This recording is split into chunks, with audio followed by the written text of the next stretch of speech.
second straight week, you guys will be playing a team that's been involved kind of with a shootout the week before with Colgate. What can you tell us about this Georgetown squad? It's pretty experienced and seems like it's been kind of up and down throughout the year.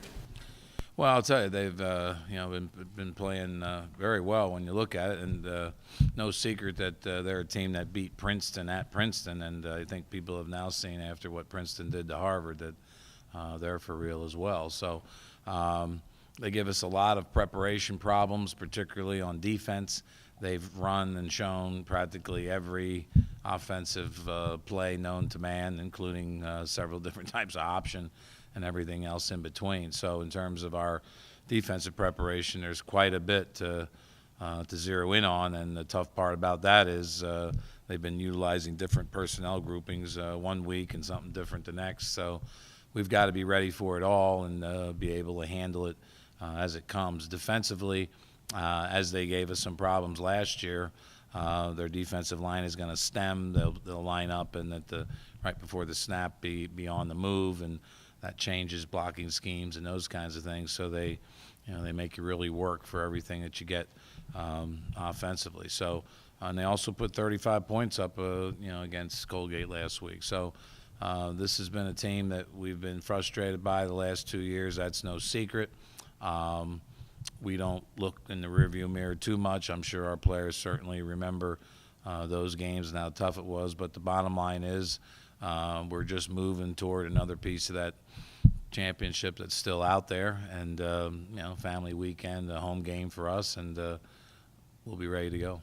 Statistics are out of this world. I mean, they got a guy with 116 tackles, and they got 53 sacks. And, I mean, it's just when you look at that film, what do you see from that team? This is otherworldly here.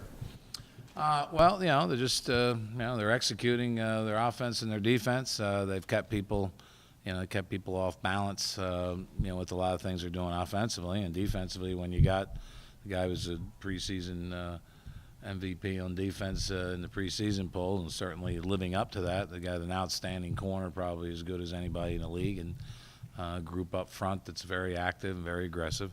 And they're playing with a lot more confidence. I put very little interest in statistics. The bottom line is the statistic I'm concerned about is winning. And they started out pretty strong, and now are had a tough couple of weeks. They're on their fourth quarterback. A young man had a nice game last week against Colgate, who arguably is playing the best football at this point in the season than anybody in the league.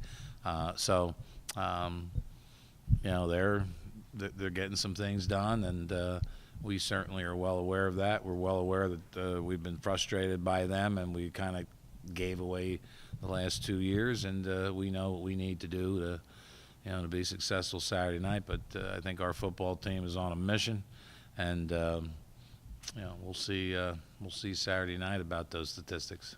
Coach, what has been the most pleasant surprise about the team this year? What has been the biggest disappointment?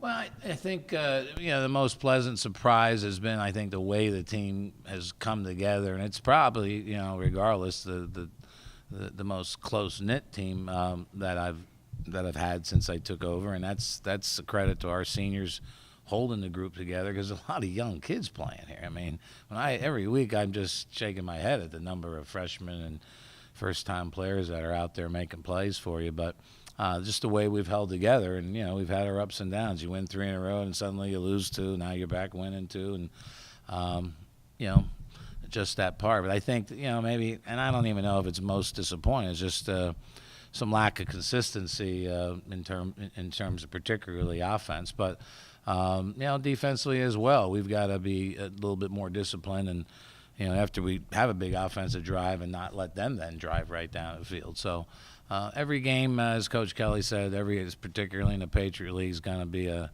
knock them down, drag them out, and right down to the end. This is a team that should have and very well could have beaten Lehigh. Probably they missed 3 field goals and one at the end to put the game into overtime. So regardless of who you're playing, you better come with your chin strap buttoned, and you better execute or you're going to get beat.